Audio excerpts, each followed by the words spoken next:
Buongiorno a tutti. Welcome back to my little kitchen in Lecce in the south of Italy.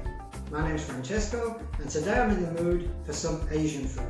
So I'm going to improvise with what I've got and it's not much. If you're single and living on a budget like me, you know where I'm coming from when you look in the fridge and think there's nothing there to make a meal with. But there always is. I've got a stick of celery, a carrot, a handful of green beans and a spring onion. That's not much, but it's more than enough.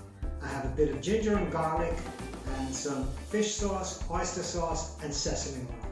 That's all I'm going to need to get great authentic Asian flavors into this, and I'm going to show you how to make it really quickly and really easily. Let's cook.